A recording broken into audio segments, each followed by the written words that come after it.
Hello everyone. तो आज हमारी फर्स्ट वीडियो है ट्रांसफर ऑफ प्रॉपर्टी एक्ट 1882 पे। तो आज हम इसका इंट्रोडक्शन और प्रियम्बल देखेंगे। इंट्रोडक्शन और प्रियम्बल। प्रियम्बल का मतलब होता है कि हमारा किसी भी एक्ट का एक ऑब्जेक्ट क्या होता है। ठीक है, तो हम आज इस दोनों चीज़ों के बारे में बात करेंगे। अब हम इंट्रोडक्शन देखेंगे। इंट्रोडक्शन में पहले हम समझेंगे ट्रांसफर का मतलब और प्रॉपर्टी का मतलब। ट्रांसफर का मतलब क्या होता है, प्रॉपर्टी का मतलब हमारे लिए इसलिए जानना जरूरी है क्योंकि ये पूरा एक्ट का नाम ही ट्रांसफर ऑफ प्रॉपर्टी एक्ट है। तो इन दोनों का मतलब तो हमें पता ही होना चाहिए। ट्रांसफर का मतलब होता है conversion of a thing from one person to another person.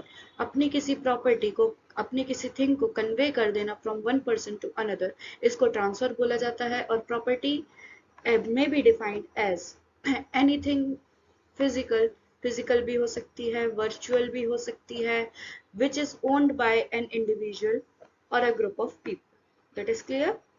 फिर ट्रांसफर ऑफ प्रॉपर्टी फॉर्म करने के, ट्रांसफर ऑफ प्रॉपर्टी मतलब प्रॉपर्टी ट्रांसफर करने के हमारे पास दो तरीके हैं। एक तो by the act of the parties और second is by the process of law, which is by the law. By the act of the parties, which includes lease, sale, gifts, actionable claim.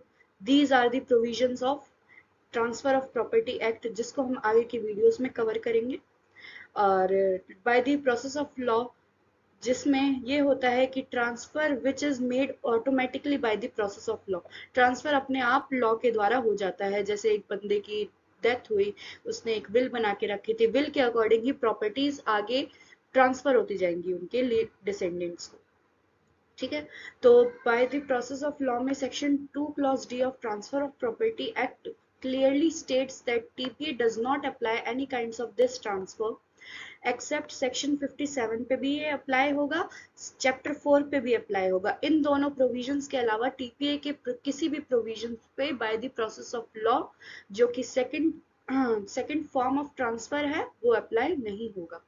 फिर third point is the transfer of property defined under section 5 of transfer of property act 1882। Section 5 बात करता है transfer of property की। It refers to an act done by a living person conveying property to one or more person or by himself or by one or more living person in the present or future. मतलब the act done by a living person, एक living person ने अपनी property transfer करी to one और another more living person को।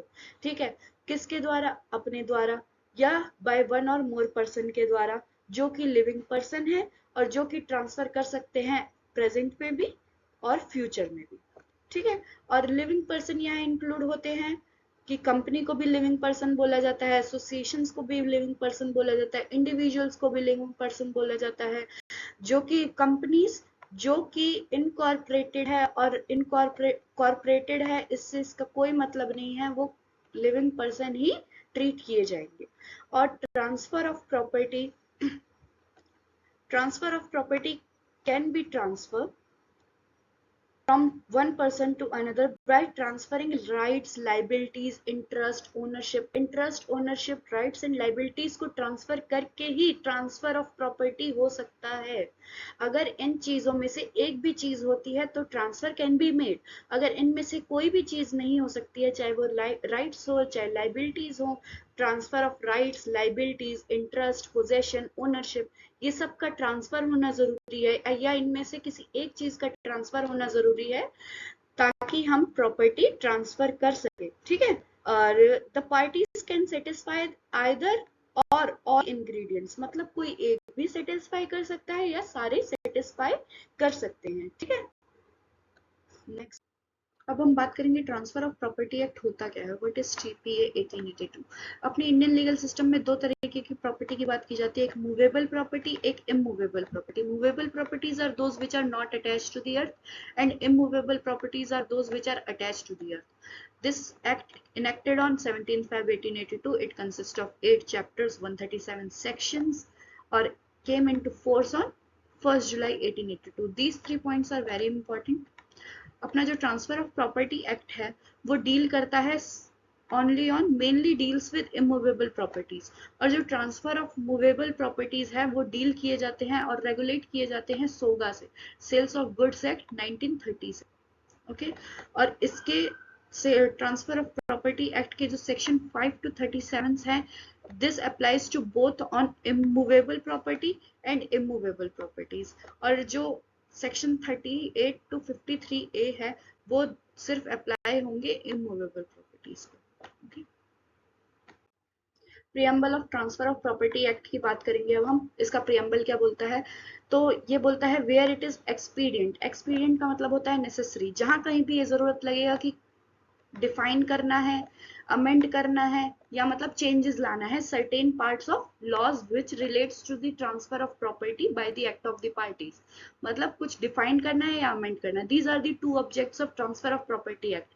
One is to define and to amend certain parts of the law which relates to the transfer of property by the act of the parties। तो ये हो गया हमारा preamble, preamble of transfer of property act. तो transfer of property act का preamble ये clear करता है कि जहां कहीं भी ट्रांसफर होगा by the act of the parties, वहां transfer of property act apply होगा, और जहां कहीं भी ऑपरेशन ऑफ लॉ से ट्रांसफर होता है प्रॉपर्टी का, वहां transfer of property act apply नहीं होगा। तो this act is not exhaustive, ये एग्जॉस्टिव भी नहीं है ये वाला एक्ट। और फिर अब एक इम्पॉर्टेंट नोट है जो कि सबको नोट करना चाहिए। तो ये प्रियम्बल में दो एक्सप्रेशन यूज किए गए हैं, एक तो डिफाइन एक तो अमेंड।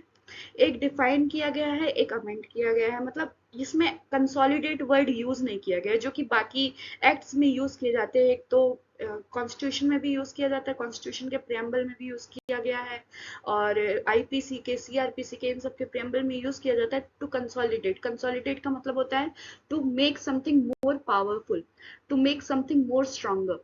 ओके, तो इसका मतलब है ये एक्ट जो है कंप्लीट कोड नहीं है, कंप्लीट लॉ नहीं है। जो भी इंडिया में हर किस चीज के ट्रांसफर हो रहे हैं वो ट्रांसफर्स रेगुलेट नहीं होंगे ट्रांसफर ऑफ प्रॉपर्टी एक्ट से। ये बस रेगुलेट नहीं होंगे, ये एक्ट सिर्फ अमेंड और डिफाइन करने के लिए बना गया है।